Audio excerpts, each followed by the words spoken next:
Hello everyone, welcome to online study point. दोस्तों, आज है 11 मार्च और आज की इस वीडियो में हम 11 मार्च से रिलेटेड करंट अफेयर के सभी इंपॉर्टेंट क्वेश्चन को कवर करने वाले हैं।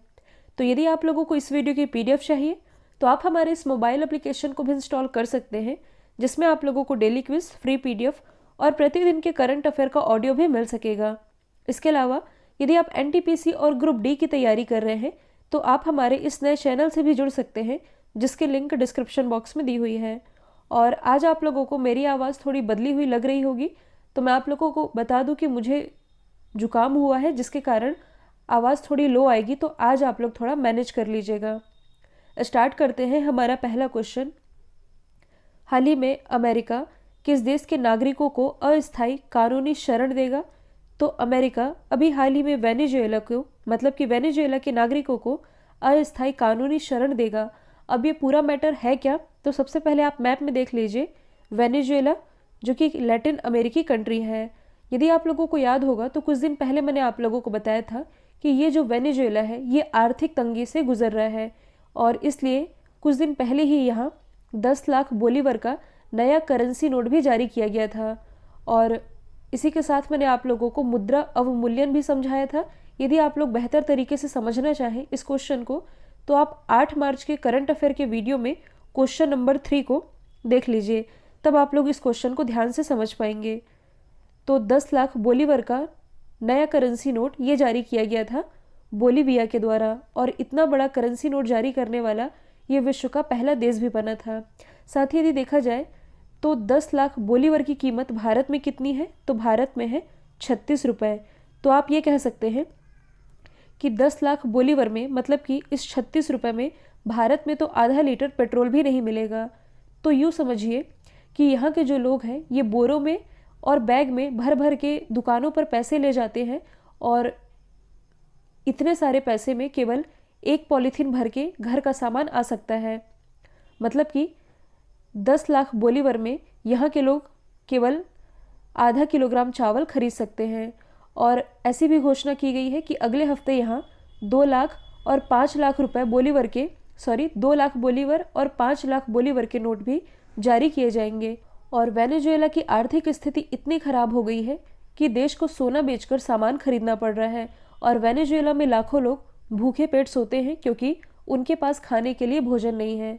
एक रिपोर्ट के अनुसार वेनेजुएला में लगभग 7 लाख लोग ऐसे हैं जिनके पास 2 वक्त का खाना खरीदने का भी पैसा नहीं है, और कोरोना के कारण यहाँ की आर्थिक स्थिति और खराब हो चुकी है। अब यहाँ से सवाल ये भी बनता है कि वेनेजुएला की ऐसी हालत क्यों हुई है? तो यदि देखा जाए तो एक समय में जो वेनेजुएला है ये लैटिन अमेरिका का सबसे अमीर देश था। रीज़न क्या था? क्योंकि यहाँ सऊदी अरब से भी ज़्यादा तेल था। मतलब कि 95% इनकम जो है ये यहाँ तेल पर ही आधारित थी। 1998 में यहाँ के राष्ट्रपति बने ह्यूगो सावेज। जब ये राष्ट्रपति बने तब इन्होंने यहाँ के सिस्टम में काफ़ी सारे बदलाव किए, और प्राइवेट सेक्टर के खिलाफ हल्ला ही बोल दिया गया, और भर भर के यहाँ पे कर्ज लिया गया। पैसे कम पड़े तो और कर्ज लिया गया, तो उस कर्ज के नीचे ये देश दबता चला गया। इसके बाद 2013 में इन्हीं ह्यूगो सावेज ने अपना उत्तराधिकारी बनाया मादुरो को। अब मादुरो को विरासत में क्या मिली? भारी भरकम कर्ज, ये मिला इन्हें विरासत में। और इस देश की, मतलब कि यहाँ जो तेल का भंडारण था, तेल की गिरती कीमतों के कारण इस देश में गरीबी बढ़ने लगी, तो इन्होंने करेंसी की कीमतें गिरा दी। तो यही सब कारण है। और अभी जो कोरोना काल चल रहा था, कोरोना काल ने गरीबी में आटा ही गीला कर, तो इन्हीं सब कारणों से वेनेजुएला के जो नागरिक हैं इन्हें अमेरिका में शरण लेनी पड़ रही है, और अमेरिका अब वेनेजुएला के नागरिकों को अस्थायी कानूनी शरण देगा। तो यदि हम बात करें वेनेजुएला की, इसकी कैपिटल है काराकास, करेंसी है वेनेजुएला बोलीवर, और ये दक्षिण अमेरिका का एक देश है। दक्षिण अमेरिका का सबसे बड़ा देश ये है ब्राज़ील, जो कि आप देख सकते हैं। कई बार एग्जाम में पूछा जाता है कि ऐसी कौन सी 2 कंट्री हैं जिनकी सीमा ब्राज़ील से नहीं लगती? तो केवल 2 ही कंट्री है। कौन कौन सी है? एक तो है चिली, दूसरी है इक्वाडोर, जिनकी सीमा ब्राज़ील से नहीं लगती। इसके अलावा नॉर्थ अमेरिका और साउथ अमेरिका, इन दोनों के ही बीच में स्थित है पनामा जल संधि।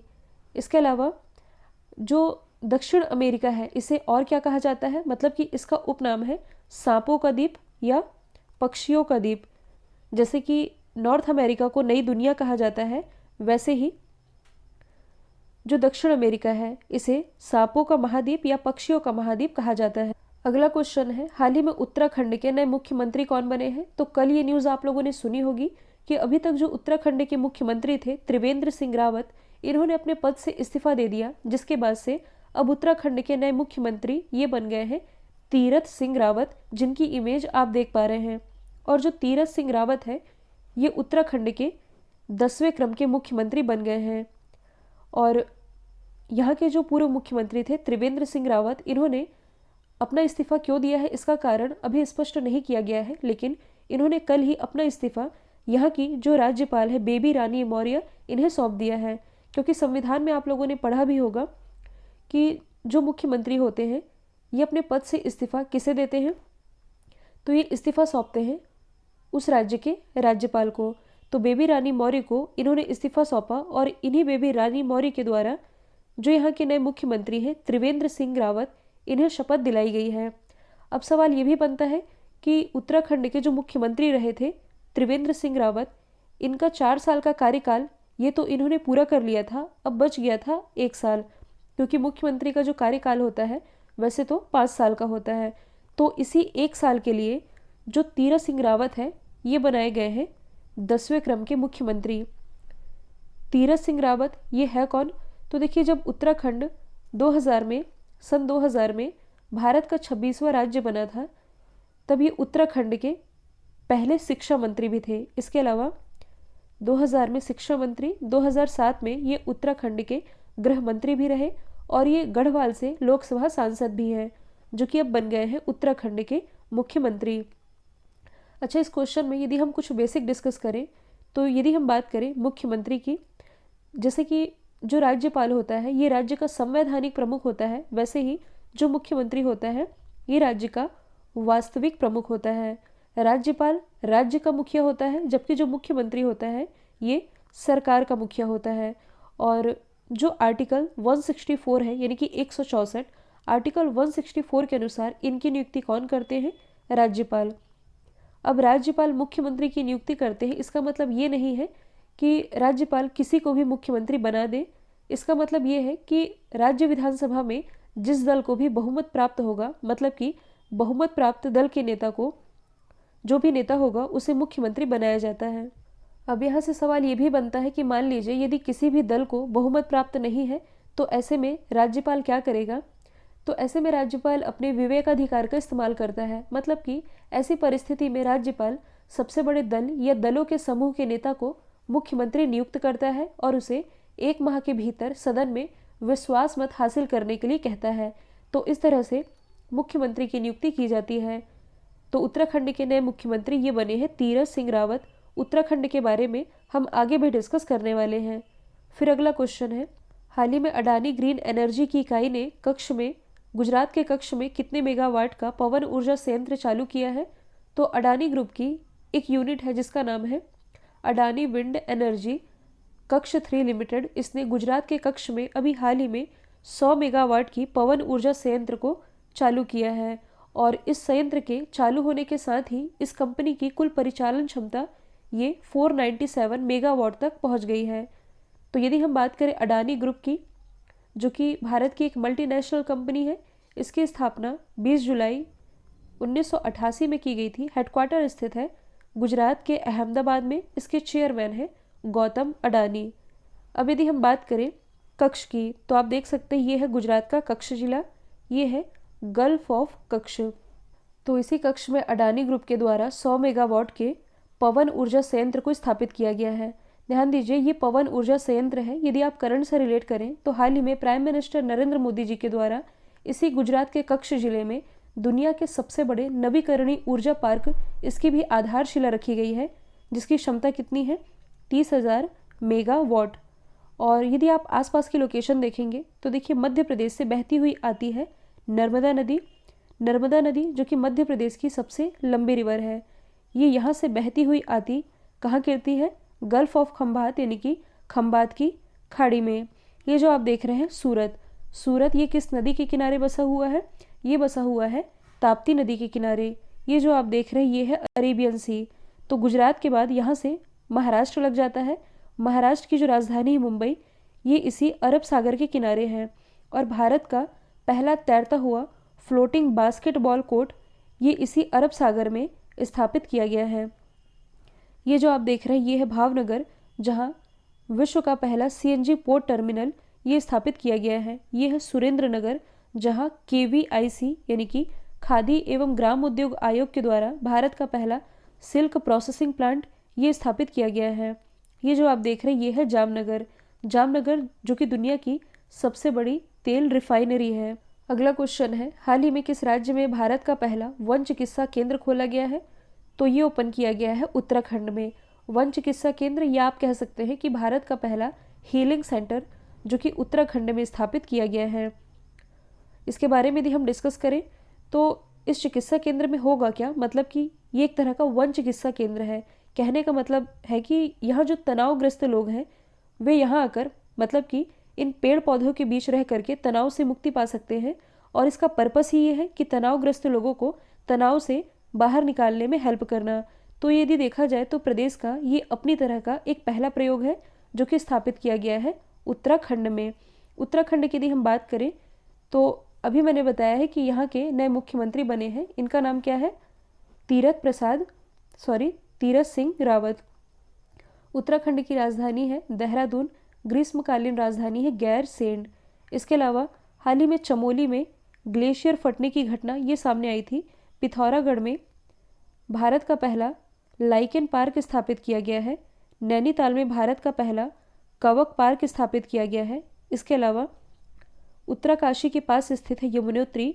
यमुनोत्री में बंदरपूछ की पहाड़ियों से यमुना नदी का उद्गम होता है। यमुना नदी जो कि गंगा की सबसे बड़ी सहायक नदी है। अब इस क्वेश्चन में बात की जा रही है भारत के पहले की, तो कर्नाटक में भारत का पहला चंदन संग्रहालय स्थापित किया गया है।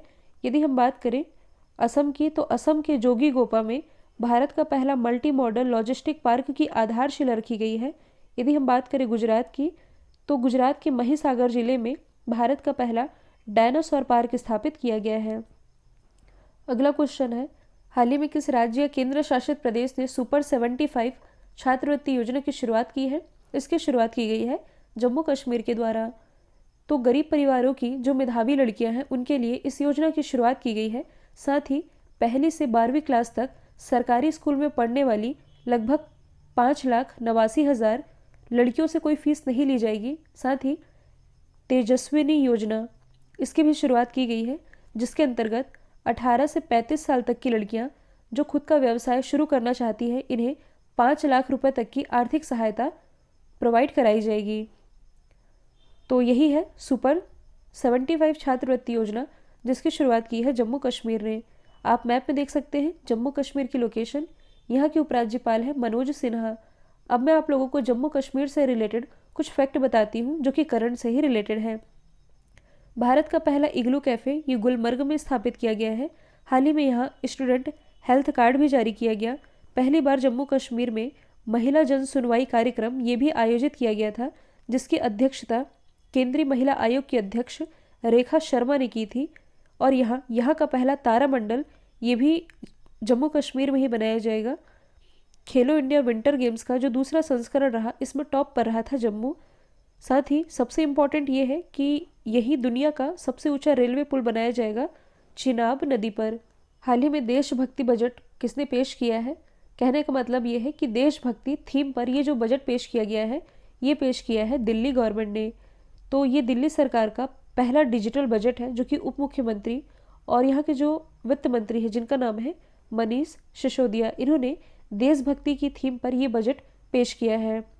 और इन्होंने 69,000 करोड़ का ये देशभक्ति बजट पेश किया है। और दिल्ली के लोगों को मुफ्त में कोरोना वैक्सीन ये भी उपलब्ध कराई जाएगी, ऐसी घोषणा की गई है। अब यदि हम दिल्ली से रिलेटेड कुछ एक्स्ट्रा फैक्ट की बात करें जो कि करंट से रिलेटेड है, तो वृक्षारोपण नीति लागू करने वाला पहला राज्य ये दिल्ली है। हालांकि ये केंद्र शासित प्रदेश है। ई वाहन चार्जिंग प्लाजा स्थापित करने वाला पहला राज्य, प्लाज्मा बैंक स्थापित करने वाला पहला राज्य। और कल मैंने आप लोगों को बताया था कि भारत का सबसे बड़ा किडनी डायलिसिस हॉस्पिटल ये भी दिल्ली में ही स्थापित किया गया है। हाल ही में दिल्ली ने स्वयं का शिक्षा बोर्ड भी बनाया है जैसे कि CBSE होता है, central board of secondary education. Same उसी तरह से दिल्ली ने अपना स्वयं का बना लिया है, Delhi board of secondary education. अगला क्वेश्चन है, हाल ही में Asia Pacific rural and agriculture credit association का नया अध्यक्ष ये किसे नियुक्त किया गया है? तो ये बन गए हैं गोविंदा राजुलू चिंटला। गोविंदा राजुलू चिंटला, जिनकी इमेज आप देख सकते हैं, ये नाबार्ड के भी अध्यक्ष थे, जिनकी नियुक्ति अब APRACA के अध्यक्ष के रूप में कर दी गई है। यदि हम बात करें Asia Pacific rural and agriculture credit association की, तो इसकी स्थापना 1977 में की गई थी और ये एशिया प्रशांत क्षेत्र में 21 देशों का प्रतिनिधित्व करते हुए ये ग्रामीण कृषि और विकास में शामिल संस्थानों का एक संघ है, जिसके अध्यक्ष बन गए हैं गोविंदा राजुलू चिंटला। यदि हम बात करें अजय माथुर की, तो इंटरनेशनल सोलर अलायंस की पहली विशेष सभा के महानिदेशक ये बनाए गए हैं भारत के अजय माथुर। संदीप कटारिया बाटा के ग्लोबल CEO के रूप में नियुक्त होने वाले ये पहले भारतीय बने हैं। बाटा जो कि एक ग्लोबल फुटवेयर ब्रांड है। अशोक लवासा ये भी हाल ही में एशियन डेवलपमेंट बैंक इसके उपाध्यक्ष बनाए गए हैं। अगला क्वेश्चन है, the frontier Gandhi my life and struggle की स्वतंत्रता सेनानी की आत्मकथा का अंग्रेजी अनुवाद है। तो ये अंग्रेजी अनुवाद है खान अब्दुल गफ्फार खान, इनकी आत्मकथा का अंग्रेजी अनुवाद। अच्छा, खान अब्दुल गफ्फार खान, इन्हें बच्चा खान, बादशाह खान और फक्र के अफगान के नाम से भी जाना जाता है। महात्मा गांधी के करीबी सहयोगियों में से एक थे ये, और इन्हें ही सीमांत गांधी या फ्रंटियर गांधी के नाम से जाना जाता है। इसके अलावा 1929 में इन्होंने खुदई खिदमतगार की भी स्थापना की थी। और आप लोगों को ये भी मालूम होना चाहिए कि ये ऐसे पहले विदेशी हैं जिन्हें भारत रत्न अवार्ड से सम्मानित किया गया था। भारत रत्न जो कि भारत का सर्वोच्च अवार्ड है, और इन्हें कब सम्मानित किया गया था? 1987 में। ये ऐसे पहले विदेशी थे जिन्हें भारत रत्न दिया गया। और दूसरे कौन थे? अफ्रीका के पूर्व राष्ट्रपति नेल्सन मंडेला। अब आगे के जो 3 क्वेश्चन हैं ये मैंने स्पोर्ट्स से लिए हैं। हाल ही में PV सिंधु ने BWF यानी कि badminton world federation Swiss open में सुपर 300 में कौन सा मेडल जीता है?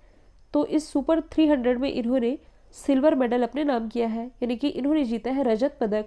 फाइनल में ये कैरोलिन मारिन से हार गई, मतलब कि कैरोलिन मारिन ने गोल्ड मेडल जीता और PV सिंधु ने रजत पदक अपने नाम किया।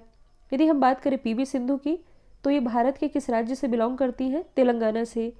BWF यानी कि बैडमिंटन वर्ल्ड फेडरेशन में गोल्ड जीतने वाली ये पहली भारतीय भी बनी है। ये मेडल इन्होंने लास्ट ईयर जीता था। इसके अलावा आंध्र प्रदेश का जो एंटी करप्शन पहल है, इसकी ये ब्रांड एम्बेसडर बनाई गई थी। ये ब्रांड एम्बेसडर है वीज़ा की। वीज़ा की क्या फुल फॉर्म बनती है? Visitors international stay admission. इसके अलावा लास्ट ईयर ही केंद्र सरकार के द्वारा भारत की लक्ष्मी पहल की शुरुआत की गई थी, जिसकी ब्रांड एम्बेसडर PV सिंधु और दीपिका पादुकोण बनाई गई थी। अगला क्वेश्चन है, हाल ही में BBC मतलब British broadcasting corporation, BBC India sports woman of the year 2020 का खिताब किसने जीता है? तो ये जीत लिया है कोनेरू हम्पी ने।